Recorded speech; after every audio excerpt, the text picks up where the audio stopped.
Hello friends, welcome to English Shorthand class. Ready? 1, 2, 3, start.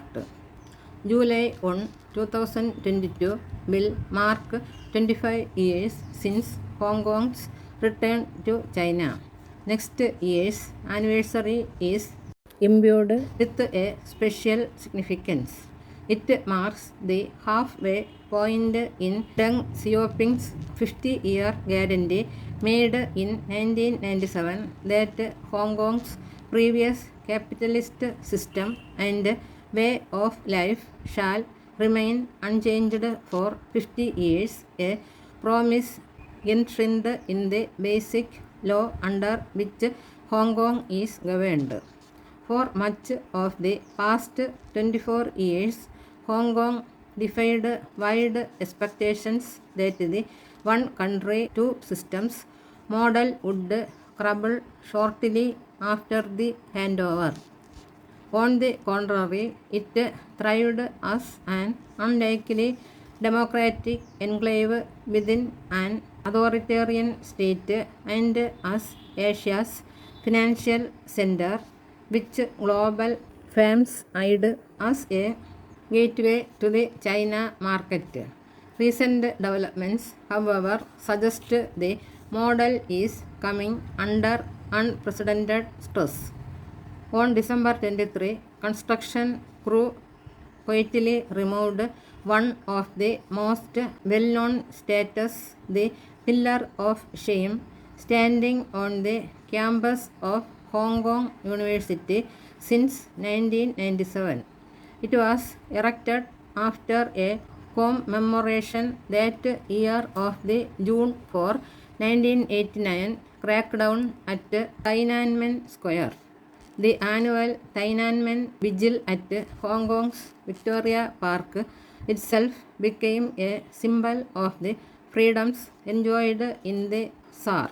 This year, the park was cordoned off by the police and the anniversary went without commemoration. Last week, memorials to Tiananmen at 3 other universities were also removed. A new national security law passed by China last year has been cited as the reason for the actions.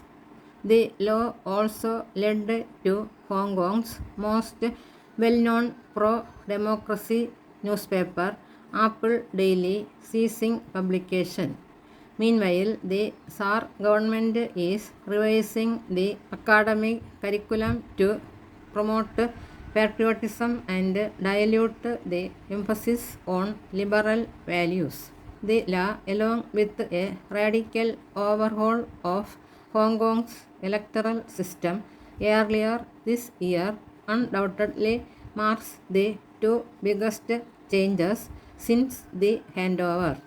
The electoral reforms reduced the share of directly elected representatives in Hong Kong's legislature and introduced a new candidate review committee to ensure only patriots can run for office.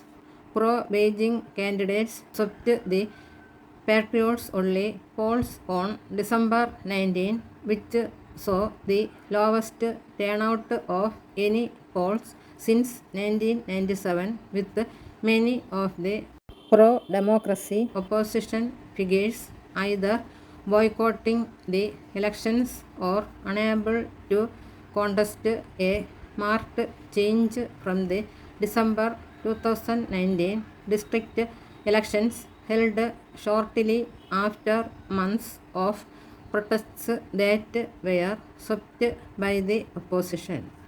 The changes reflect Beijing's sense of strength and perception that it is no longer bound by commitments made 24 years ago. Chinese officials, betting on the access to the China market offered by Hong Kong, believe the lure of commerce will not dent Hong Kong's financial status. That may well be true, but the impact of the changes is being felt elsewhere. Across the Taiwan Strait, fewer and fewer people views the one country, two systems idea, once mooted as a possible model for peaceful unification, as a future that they would want.